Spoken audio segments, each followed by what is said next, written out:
Busquen por favor en sus Biblias el Evangelio de Mateo capítulo número 22. Mateo capítulo número 22. Vamos a leer del versículo 36 en adelante, pero ténganlo listo ahí por favor y permítanme comenzar el mensaje. ¿Están listos, santos? Abróchense el cinturón entonces, que empezamos esta aventura del mensaje del día de hoy. El hombre en la actualidad necesita simplificar su vida, hacerla más fácil. Necesita enfocarse. Hay un científico que murió a la edad de 56 años de un cáncer de páncreas. Es el creador de la empresa Apple. En 1985, Steve Jobs fue despedido de su propia empresa. En Estados Unidos se permite eso. Su comité lo despidió y lo terminaron echando de su propia empresa. La empresa empezó a producir cantidad de productos que pertenecían a Apple y llegó a tener más de 300 productos. Pero la empresa se vino en quiebra. Los números estaban en rojo. La bolsa de valores había devaluado a Apple como no tenían idea. Hasta que finalmente, en 1996, deciden contratar una vez más al cerebro y al fundador de Apple. En todas las biografías que se han escrito, que por cierto hay varias, y en series biográficas como la que aparece en Netflix de esto, nos recordamos que cuando regresó en 1996 a la empresa Apple, llegó Steve Jobs con aquel jeans característico que siempre usaba y su camiseta negra. Llega a la empresa, reúne a sus ingenieros y le dice: ¿cuántos productos tenemos nosotros en Apple? Y le dijeron: más de 300. ¿Quieren ustedes levantar la empresa? Vamos a hacer la siguiente estrategia. Se paró frente a ellos, en una pizarra hizo un gran cuadro. Este cuadro lo dividió en 4 y dijo: esta es nuestra estrategia para sacar adelante de la bancarrota a nuestra empresa. En el primer cuadrado escribió la palabra escritorio. En el segundo escribió la palabra música. En el tercero escribió la palabra móvil. Y en el cuarto escribió la palabra táctil. Dijo: con esto nuestras empresas van a salir adelante y vamos nosotros a sacar los puntos rojos en que estamos y en la quiebra. ¿En qué consistía la estrategia de él? De los 300 y pico de productos que nosotros producimos en Apple, vamos a producir solamente 4. Y en la palabra que parecía escritorio, le dijo: quiero que hagan una computadora que sea una computadora funcional y que no sea complicada. Y así surge lo que sería la iMac o la Mac. Estamos hablando de la computadora Mac. En ese tiempo, 1996, recordarán ustedes que las computadoras eran grandes, tenían el monitor, el CPU, el teclado, todo aparte. Y la gran revolución de Steve Jobs fue simplificar todo eso y en una maquinita pequeña como esta, tener todo resumido hasta el grado de convertir en la mejor máquina la Mac. Esto planteó obviamente un nuevo concepto en el ordenador personal que ha permanecido con éxito hasta el día de hoy, al grado que la competencia ha tenido que emular la producción de la computadora. En el cuadro que ponía en música, él dijo: quiero que creemos un aparatito que sea un reproductor de música, pero ese aparato debe ser diminuto, pequeñito, y que le quepan miles de canciones. ¿A cuánto? Los ingenieros dijeron 10,000, no más, y deciden crear el iPod.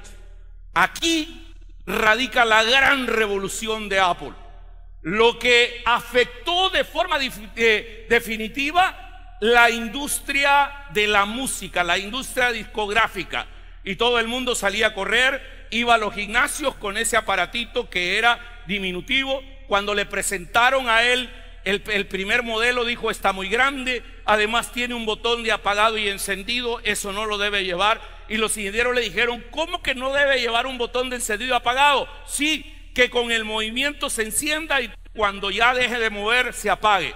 Lo que nosotros tenemos todavía a día de hoy, el iPhone, que es una revolución verdaderamente industrial, es un dispositivo multiuso.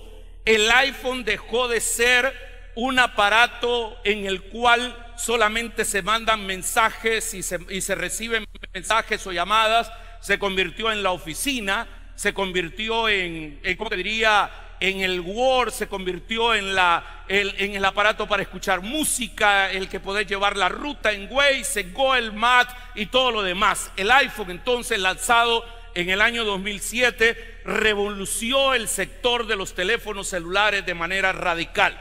Finalmente, donde aparece la parte de táctil, él decide que ahí se iba a crear lo que sería la iPad, que era una computadora similar a la Mac, solo que esa no iba a tener teclado, iba a ser más pequeña, iba a tener navegador por internet, iba a servir para leer libros, para ver películas, iba a servir para ver fotos, escuchar música, ver las redes sociales y todo lo demás.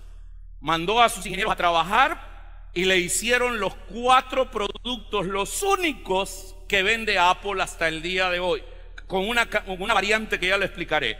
¿Qué pasó con el iPad, ese aparatito pequeño? Resulta que ellos crearon una aplicación de música que se llama iTunes, y entonces decidieron poner el iTunes en la computadora Mac, la pusieron en la tablet, en la iPad, y la pusieron obviamente en el celular. Y entonces dijeron: pues nos hace falta otro producto que sea el producto estrella, y así surge lo que sería el Apple Watch. De tal manera que usted puede tener un reloj digital donde puede leer todos los mensajes, puede ver las redes sociales, contestar una llamada telefónica. Cuando usted va al gimnasio con este aparatito, le puede decir el ritmo cardíaco, le puede decir los pasos que ha hecho, cuántas calorías ha sudado y todo lo demás. Es una cosa extraordinaria. ¿Cuál es la clave entonces de Steve Jobs? Es simplificar las cosas, hacerlas sencillas. La gran revolución es ahora hacer las cosas de manera sencilla. Este hombre vino a crear lo que se llama la revolución, donde la sencillez es sofisticada. Steve Jobs era un simplificador por naturaleza, y eso es lo que nosotros necesitamos el día de hoy. Fíjense ustedes, hermanos, que este hombre, inclusive hasta el logo de Apple, ustedes lo están viendo ahí, en la antigüedad, cuando surgió, era una manzana con una pequeña mordida, era multicolor. Entonces ahora decidió hacer esa manzana solamente en blanco y negro. Ahí se quedó. Pero hay veces nosotros, cuando queremos crear un logo, le queremos poner de todo y queremos que lleve de todo, y no entendemos la simplificación que existe el día de hoy. Un gran científico, ganador del premio Nobel de física, predijo: en el siglo XXI habrá tanta información en el mundo que la gente buscará la manera de poder simplificar las cosas. Mis amados hermanos, el llamado de hoy es aprender a simplificarnos la vida. O sea, y por eso yo quiero predicarles esta mañana un mensaje que lleva como título: la sencillez es sofisticada. Ser sencillo también es ser sofisticado. Hay veces nosotros lo complicamos todo y pensamos somos expertos para complicar. Por ejemplo, usted va a una oficina de gobierno y quiere sacar un pasaporte, un DUI y todo lo demás. Usted se da por vencido en el intento y le dicen: mire, venga a las 7 de la mañana, traiga fotos de tal tamaño, traiga la partida de nacimiento, el DUI, el NID, la solvencia de la Policía Nacional Civil, la carta de membresía a su iglesia, si usted diezma o no, trae también examen de heces, de orina, la prueba de COVID y además de eso una prueba de fuerza, y si tiene más de 40 años que le hayan hecho ya la prueba de la próstata. O sea, es una cosa tremenda. Tenemos una burocracia y donde ahora todo se podría resolver de manera tremenda. Jesús es un ejemplo de simplificación de la vida. Miren, hermanos, cuando hablamos del gran paradigma de la simplificación, sencillamente es Jesús. ¿Saben ustedes que Jesús vino a simplificar las cosas? Por ejemplo, ustedes entenderán que cuando Jesús caminó sobre esta tierra, había una serie de grupos religiosos muy dogmáticos con prácticas ascéticas. Entre ellas estaban los escribas, los fariseos, los saduceos, los celotes, estaban los, ¿cómo se llama? Todos estos grupos. Y tenían una serie de normas y mandamientos. No solo eran los 10 mandamientos. Alguien dice que el pueblo de Israel llegó a tener 613 mandamientos. Es decir, si usted se quería acercar a Dios, tenía que cumplir con 613 normas, que en Éxodo 20 se resumieron en 10. 613 normas. Y eran prácticas ascéticas. Por ejemplo, usted se tenía que lavar las manos cada vez que iba a comer, y claro, y por higiene está bien, pero eran normas inclusive inventadas. Por ejemplo, se había inventado aquel mandamiento que dice: amarás a tu prójimo como a ti mismo, y ellos le agregaron: aborrecerás a tu enemigo.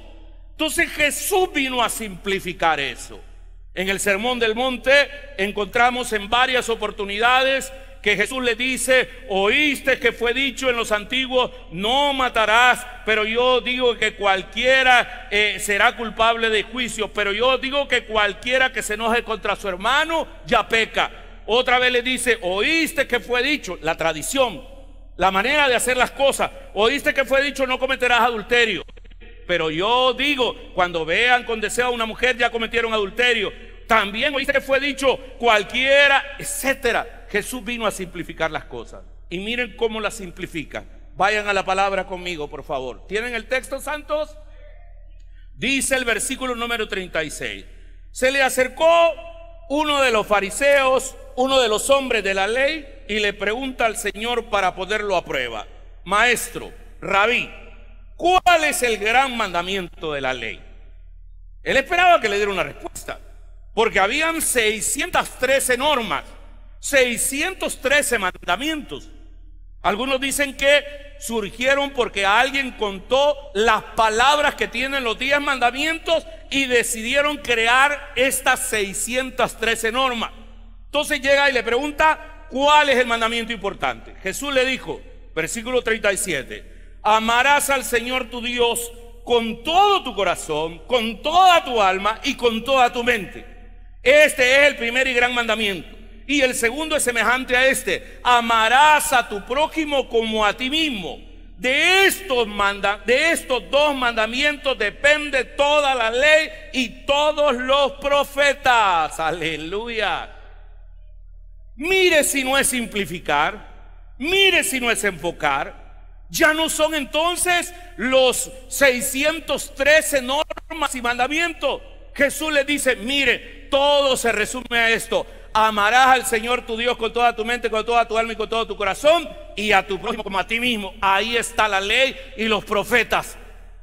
Es decir, rechazó, o sea, ¿cómo te diría? Las tradiciones, las prácticas ascéticas, la manera de vestirse. Cuando alguien estaba en duelo tenía que manifestarlo. O sea, todas las tradiciones y todo ese tipo de conjunto.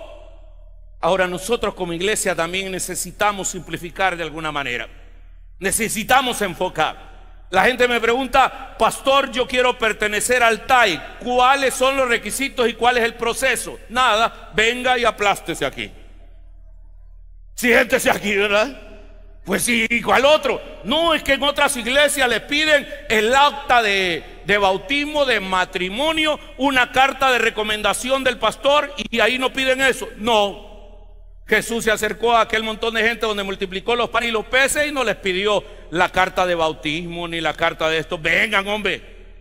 Pastor, ¿y qué debo de hacer para presentar un niño? Porque yo no estoy casado, quedé embarazado de un accidente y no se hizo cargo el desgraciado. Tráigalo, chico. ¿Y cómo le vamos a negar la bendición de presentar a un niño, pues, delante de Dios? No se puede. O de repente, hermano, alguien viene y me dice: mire, pastor, ¿y qué debo de hacer para servir? Sirva. Pero nosotros hemos hecho un montón de normas. Nosotros estamos peor, en las iglesias estamos peor que los fariseos, porque aquellos tenían 613 normas. Nosotros tenemos miles. Que póngase velo, que las mujeres usen hasta el suelo, un gran delantal, que no se echen perfume, que no usen aretos, que no se maquillen y todo lo demás. Son cuentos de viejas, inventos de viejos. O sea, no tiene nada que ver con la esencia del evangelio. Es que nosotros decimos, es que para agradar a Dios nosotros debemos de hacer un montón de actividades, y caemos en un activismo y no salimos de la iglesia, y nuestro carácter y nuestra personalidad no ha cambiado en nada. Entonces, hermanos, viene un tiempo de reinventarnos y simplificarnos. Esta mañana el mensaje central para nosotros como iglesia es que aprendamos a reinventar nuestra vida. Que no nos compliquemos tanto. Jesús lo dijo claramente en el Sermón del Monte: ¿por qué se afanan y se preocupan por lo que van a vestir, lo que van a comer? ¿Por qué se afanan por lo que van a beber? Los gentiles buscan esas cosas. Ustedes busquen el reino de Dios y su justicia, y todas las demás cosas os serán añadidas, dice la palabra de Dios. Aleluya. Cada día trae su propio afán. Mire si no es lema. ¿Cuántos de nosotros hoy en la mañana pasamos el gran lío de qué nos íbamos a poner para venir a la iglesia? Mire lo que nos dice la escritura ahí. Romanos capítulo número 12. Vamos a leer el versículo número 1. Hablando de la necesidad de simplificarnos. Romanos 12:1. Cuando lo tengan me gritan amén. Mire lo que dice la palabra de Dios. Así que, hermanos, os ruego por la misericordia de Dios que presenten vuestros cuerpos en sacrificio vivo. Versículo 2. No os conforméis a este siglo, sino transformaos. Griten, transformaos. ¿Qué es transformación? Metamorfosis, cambio, radicalidad. Sino transformaos. ¿Y dónde comienza la transformación? Por medio de la renovación de vuestro entendimiento, para que así comprobéis cuál sea la buena voluntad de Dios, agradable y perfecta. Hay una traducción que me encanta, es la traducción Dios habla hoy, se la voy a poner ahí. Mire cómo lo dice: no vivan según los criterios del tiempo presente. Al contrario, cambien su manera de pensar para que cambie su manera de vivir. Mire qué sencillo esto. Si usted cambia la manera de pensar, cambiará su manera de vivir. Si usted cambia su mundo interior, cambiará su mundo exterior. La simplificación, el enfoque comienza aquí dentro de la mente. Simplificarnos lo más sencillo del mundo. O sea, aprender a transformaros. Dice, si cambia la manera de pensar, cambiará la manera de vivir. Necesitamos cambiar la manera como nosotros estamos pensando. Hay veces pensamos que el montón de cosas nos dan valor, pero las cosas, si usted está pensando que su felicidad y su valor depende de las cosas materiales que tenga, le tengo una mala noticia: siempre será infeliz, porque uno siempre quiere más. El hombre es un acumulador patológico, quiere y quiere más. Alvin Toffler, que escribió ese famoso libro El Show del Futuro, que fue un futurista que veía que todo iba a cambiar, dice Alvin Toffler: en el mundo actual, plagado de muchos cambios, no solamente es analfabeta la persona que no sabe leer y escribir, sino también es analfabeta aquella persona que no aprende rápidamente a aprender cosas útiles y a desaprender lo que ya no le sirve. Así es la vida, amigos. La vida consiste en aprender cosas útiles y desaprender lo que ya no nos sirve. Eso quiere hablar de cambio. Si no se dio cuenta, el mundo cambió. Yo nací en una generación donde no habían televisores a color, todo era análogo. No había internet, ni Facebook, ni Twitter, ni Instagram, ni celular, ni nada. Cuando me hablaban por teléfono, ahí tenía que ir al Antel y me llegaba un telegrama que yo debería ir porque iba a recibir una llamada a las 2 de la tarde. Cuando llegaba, cabina 5, don Carlos Rivas. Pero claro, ahora todo se ha simplificado. Mire, todo ha cambiado. Mire cómo es la cosa. Netflix, la plataforma esa de ver películas, quebró a las rentadoras de películas y hace que menos cine. ¿Saben ustedes ahora que Blockbuster es historia nada más, donde íbamos a rentar nosotros las películas así, ¿cómo se llaman los cassettes grandes? VHS, ya no existen. Booking puso en jaque a las agencias de viaje. Las agencias de viaje están echando personas porque ahora todo lo conseguís en una aplicación que se llama Booking. Google inutilizó las páginas amarillas, ya no hay aquellos libros que nos llegaban a la casa. WhatsApp amenaza a las operadoras telefónicas. Es un cambio radical. Las redes sociales amenazan los medios de comunicación social. Todo el mundo quiere vivir en una red social. Los emails, los correos electrónicos complicaron a los correos postales. Hoy ya nadie manda una carta para los Estados Unidos con un besito y con perfume. Ahora se mandan email y ahora se mandan emoji, corazoncitos y todo lo demás. ¿Me entiende? Waze o Google Maps inutilizó los GPS. Antes tenía uno que compraba un GPS, ahora ya no, porque allí anda en su teléfono. Facebook está terminando los portales de contenido. Wikipedia acabó con los diccionarios y las enciclopedias que nosotros teníamos antes, la británica y todo lo demás. OLX está desplazando a los clasificados. Hay una revolución, un cambio tremendo. Necesitamos cambiar. O sea, yo cuando hablo de cambiar, no estoy diciendo cambiar los valores del Evangelio, porque los valores del Evangelio son eternos. Los valores de la palabra son eternos. La doctrina es eterna. Los principios del reino son eternos. El cielo y la tierra pasarán, pero mis palabras permanecerán para siempre, dice el Señor. Eso no se cambia. El que no cambia, el cambio lo cambia.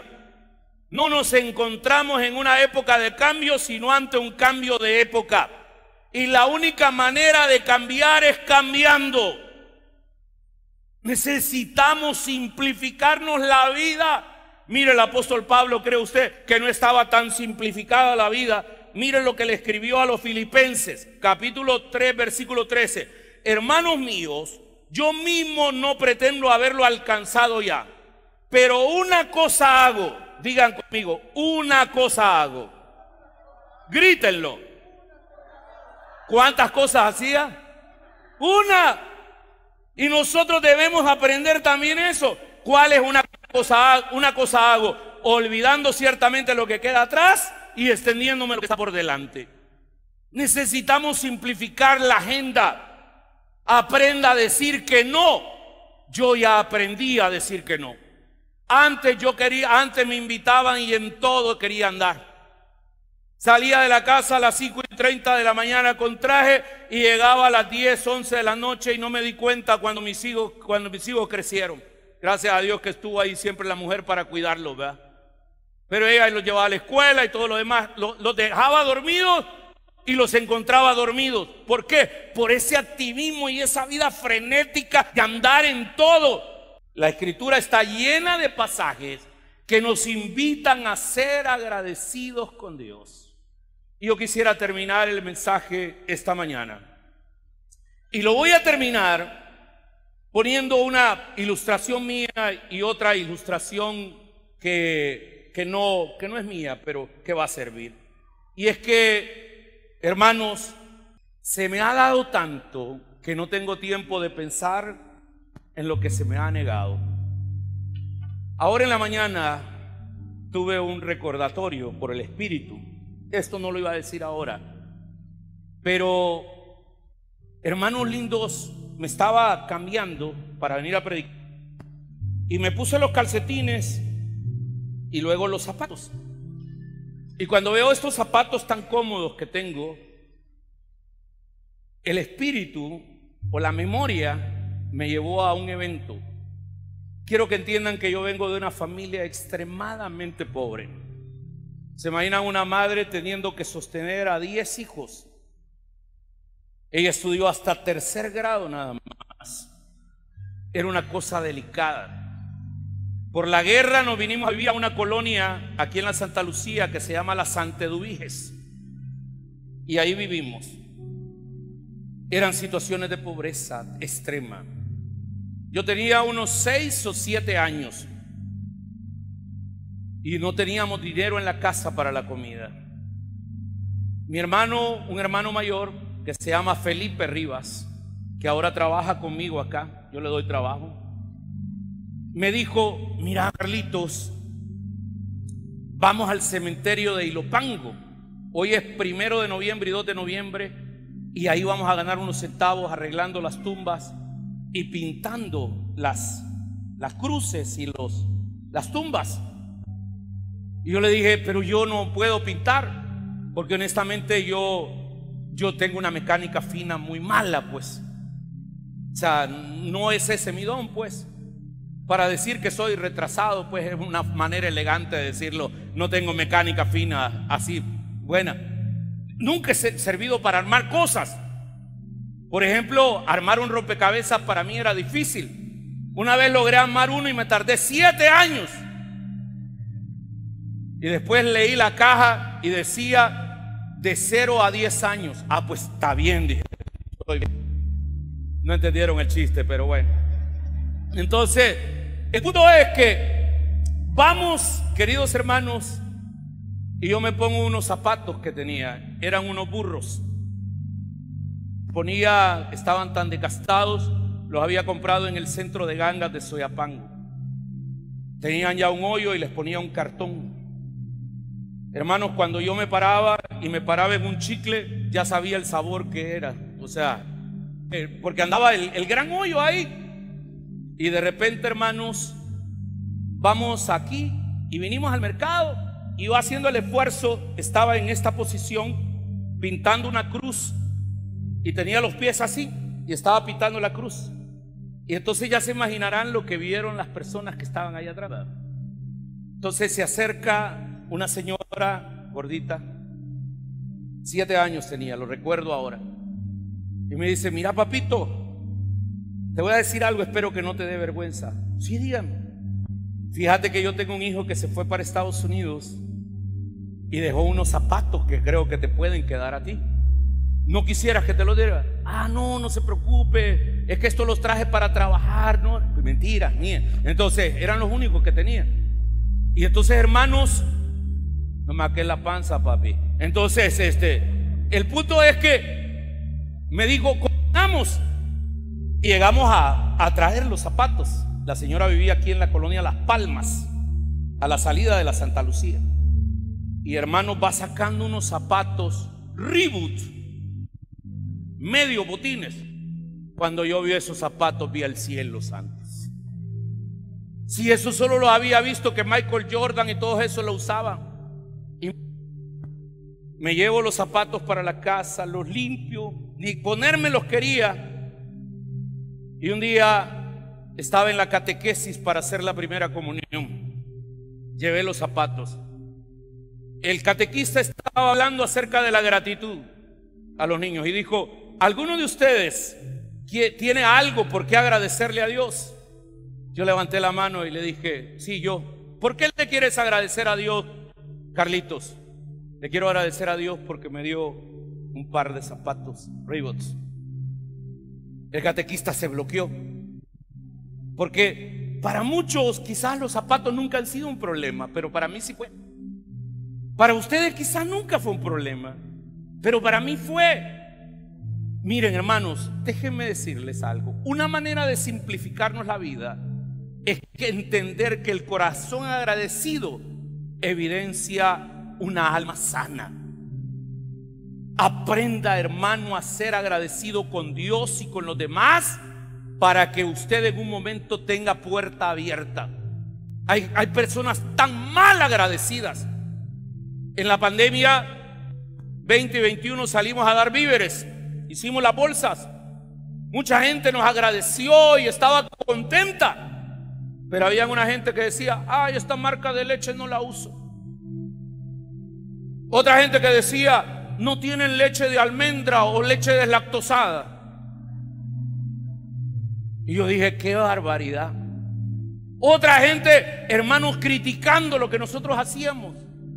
Pero cuántas personas muy agradecidas estaban contentas por la bendición que la iglesia invirtió con miles de dólares para poder llevarles esto.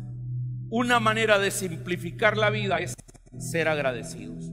El gran Facundo Cabral, un cantautor argentino, estaba cantando un concierto, estaba una canción que decía: vuela abajo, porque abajo está la verdad. Y de repente empezaba un monólogo y un diálogo y dijo: mi madre era extremadamente pobre y caminaba por el mundo. Un día mi hermano menor se quejó con mi mamá, se quejó con ella, y al quejarse le dijo: oye, mamá, todos tienen una casa menos nosotros, porque andábamos cruzando los campos y de un lado para el otro.